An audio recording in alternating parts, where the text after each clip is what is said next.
Zjedz mi. Karec. Nožičku drž. Taká veselá? Hej. Tak ber. A keď povolí lano, dostaneme po gulkách. Nový špeciál troch Garage Rangers nájdete už teraz na garage.tv.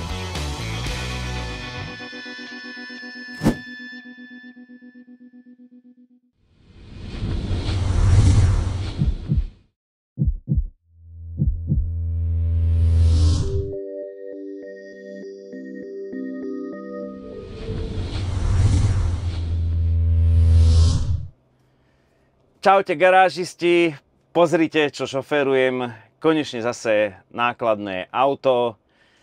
Mám Scaniu 25P, ale ako vidíte, má to XT-čkový nádych, ale počujete to ticho. Je to podvozok, ktorému môžeme hovoriť 6x2.4, to znamená, dve kolesá sú hnané, 4 sa natáčajú, okrem tých predných aj posledná náprava. A teraz určite ste sa chytili za hlavu. Raz čo už je, že keď máš ty domiešavač elektrický, ja si myslím, že všetko je tak, ako má byť. Jednak je tu úplne že grandiózna manévrovateľnosť s takýmto natáčaním. Čiže husté zákruty mi nerobia problém. A viete, prečo je všetko v absolútnom poriadku? Pretože mixer má byť aký? Elektrický a táto nadstavba sa volá mixer. A miešačka je aká? Elektrická. Takže všetko je v absolútnom poriadku, že testujem prvú Scaniu na elektriku s elektrickým pohonom a s elektrickým domiešavačom. A idem odviesť túto betónik a sami značky zosypali, lebo taký je silný ten retardér, dal som ho až do 3. polohy, ale píše mi, že efektívne dobíjanie batérie.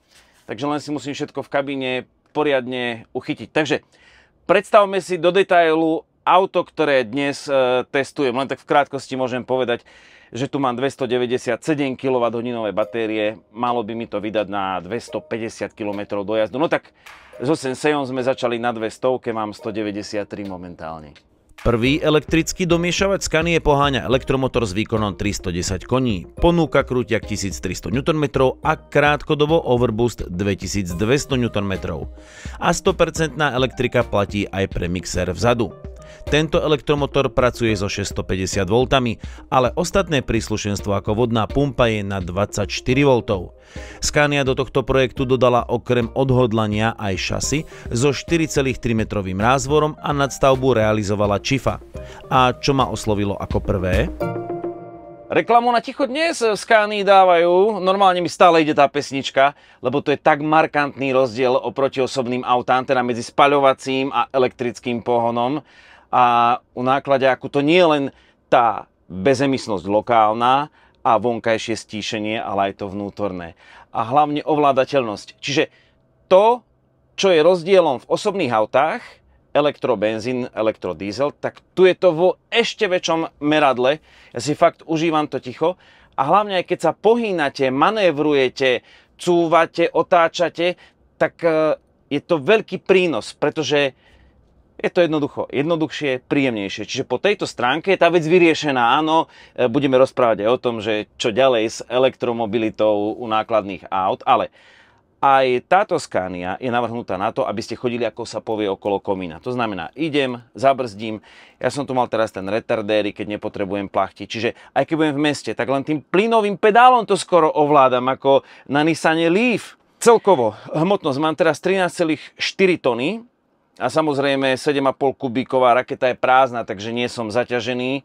Čiže môžeme si aj ukázať také zrýchlenie. A to zrýchlenie vám chcem ukázať kvôli dvojstupňovej prevodovke. Čiže pri tých operačných malých rýchlostiach, pri tom manévrovaní tichučko nič neradí, ale keď budem zrýchľovať, tak jedno to preradenie budeme vidieť. Tak si to poďme ukázať. Štartujem. Ale to normálne, že so 14-tonovým autom a záťah, a teraz pozor, niekedy teraz to príde, vidíte, prehodilo, či to je jediné také preradenie, ktoré tu cítim, a ono keď idem tak ľahko, že plachtím, tak ani neviem, kedy sa to preradí. Je to veľká vec a som rád, že som pri zrode elektromobility v nákladných autách. Áno, sú to počiatky, ale možno o 5 rokov sa tomuto budeme celému smiať. A možno aj áno. O 5 rokov bude mať Scania 40-tonku elektrický ťahač s dojazdom okolo 560 km. Teraz testuje EV3 platformu pre 40-tonový ťahač a dojazd 280 km. Ale neprepadajte panike. Scania mi vždy prišla ako triezva s normálnymi cieľmi. Do roku 2025 dosiahne 50% zníženie emisí CO2 oproti roku 2015, ale vo výrobných závodoch a v servisoch. Pokiaľ ide o autá, tam bol 10-ročný plán na 20%.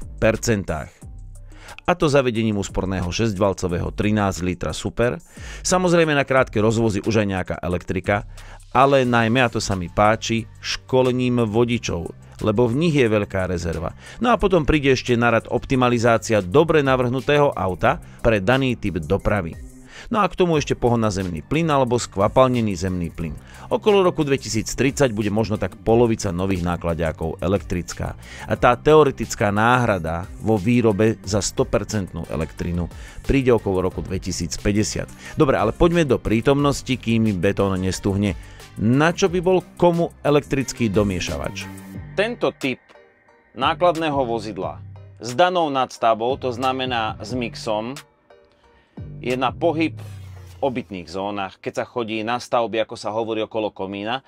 A v podstate štatistika ukazuje, že väčšina tých betonárov najazdí denne 80 až 120 km a vtedy je možno priorita mať tichý domiešavač a mať domiešavač s dobrou obratnosťou. To znamená, že napríklad keď potrebujete aj do tejto uličky vojsť, tak si takto pekne vytočím a za pomoci natáčacej zadnej nápravy sem takto nádherne vojdem. Nikomu nehrkocem popod dom.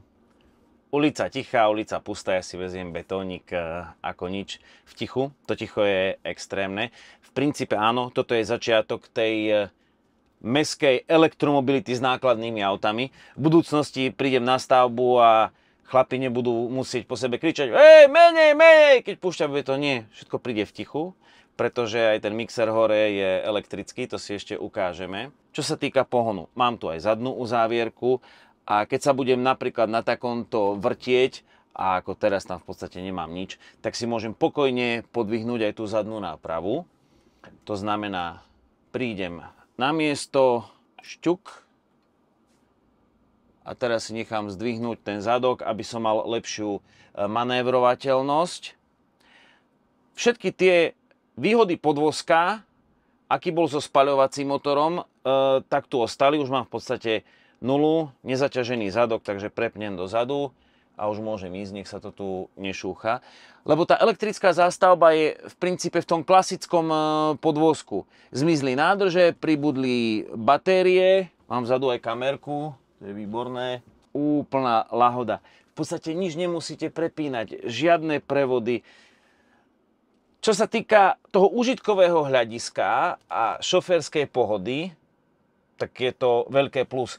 Tu bude treba dotiahnuť práve tie ostatné veci. Tak a teraz sa dám takto na kraj a ideme sa pohrať trošku s domiešavačom pri tomto detskom splnenom sne. Dobre, fuk. Autohold tu mám. Super. Tých 310 koní bolo úplne, že paráda. Normálne v podstate XT-čkové ochrany svetiel. Tu je oceľový spodný spoiler. Tu je takto schodík zvlášť pre ľudí tohto typu. Však toto je nízka kabína, ale keby som ja chcel umývať čelné sklo, tak musím využiť tento schodík. Ale poďme sa pozrieť na to najpodstatnejšie, na mixér. Viem, že väčšina chlapcov chce byť smetiarmi, ale zase pre smetiarov tá elektrika má tiež niečo v meste. Čiže tu máme 7,5 kubíkový mixer, u nás domiešavač, alebo raketa sme tomu niekedy hovorili chlapci, možno nesprávne. Je tu elektrický pohon, mám takýto parádny ovládač, môžem to ovládať aj z tejto skrinky. Čo sa týka tej spotreby, samozrejme, keď naložím betón, už to je nejaká záťaž, takže mi pôjde možno dojazd dole, ale z tej celkovej kapacity 297 kWh treba na ten jeden pracovný deň alebo na ten jeden dojazd rezervovať 30 kWh na pohon mixéra. Tu sú batérie, sú na jednej strane, na druhej a toto je veľmi dôležitá vec. Tu sú odliadky hore a veľké oceľové platne, ktoré chránia batérie pred demoláciou a tým pádom aj požiarom. Ja som videl aj crash testy na to, čiže toto je len taká bľacha zvonku, ale pod tým sú oceľové platne. No a čo tento náš domiešavačík? To je paráda, ináč toto je magnetka na ten ovládač. Počkaj, ja to otisnem. Ako je to demo, také výstavné, takže nemali sme dovolené takto tam niečo dávať, ale pozrite, ešte toto si elektricky môžem. Tín! Keď doveziem. No a takto by to malo byť, že teraz idem vypľúvať von a dám tomu aj vyššiu rýchlosť. Volá čo šuchoce. Počkaj, toto si dám takto na vrecko. Paráda. Toto odistím. Rebrík ako v Bondovke.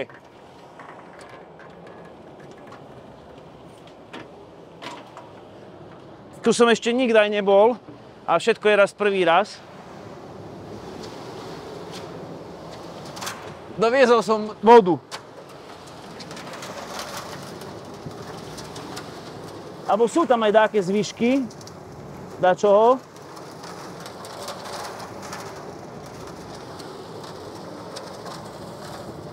Všimnite si, ako postupne prestávam moderovať a zaujíma ma miešačka.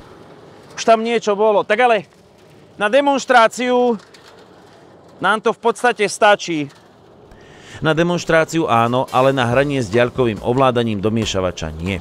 Tak preskočme tú hodinku zábavy a posuňme sa v deji ďalej.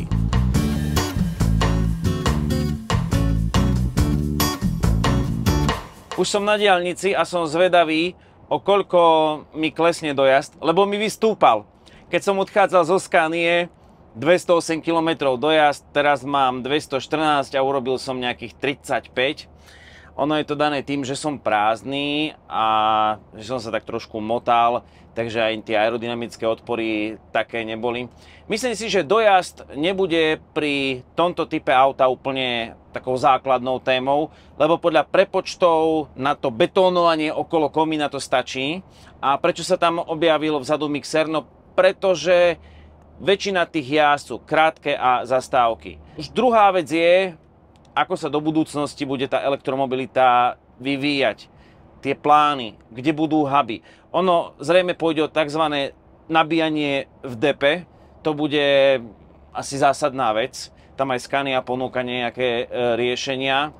A vidno tu jednu vec, že už mi začal klesať ten dojazd, ako náhle to držím 89. A to je presne to, že tá elektrika si ešte asi musí na takúto diaľničnú dopravu počkať, alebo to bude možno celé iné, alebo nebude to tak efektívne, ako keď si idem len tak po tých mestských cestách, keď sa otáčam tam, vtedy ten dojazd mi prudko stúpa, takže bude to tak okolo komína.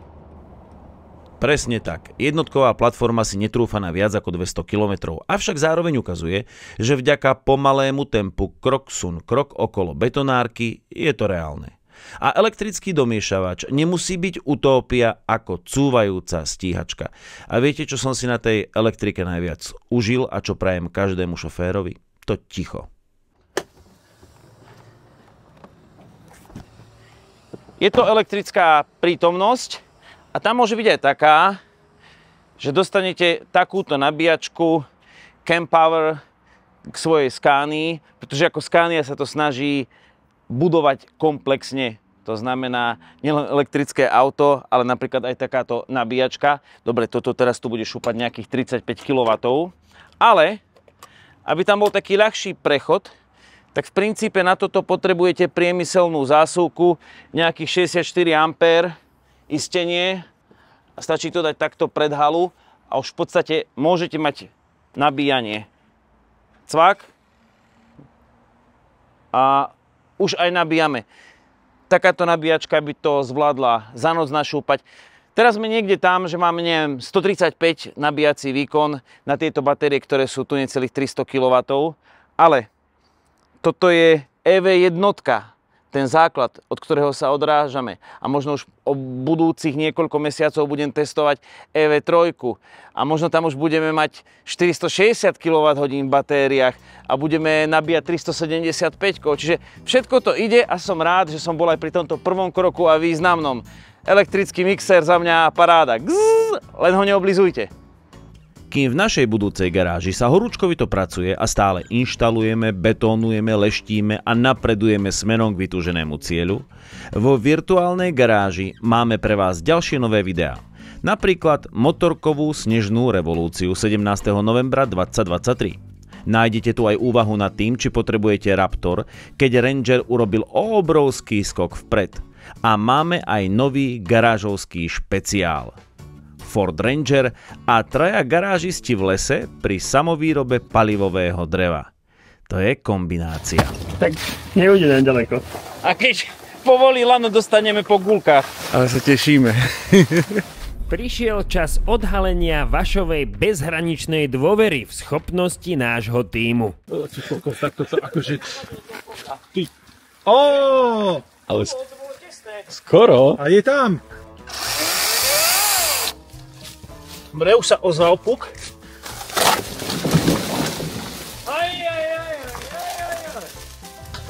OK. Poďme s tým na hrb.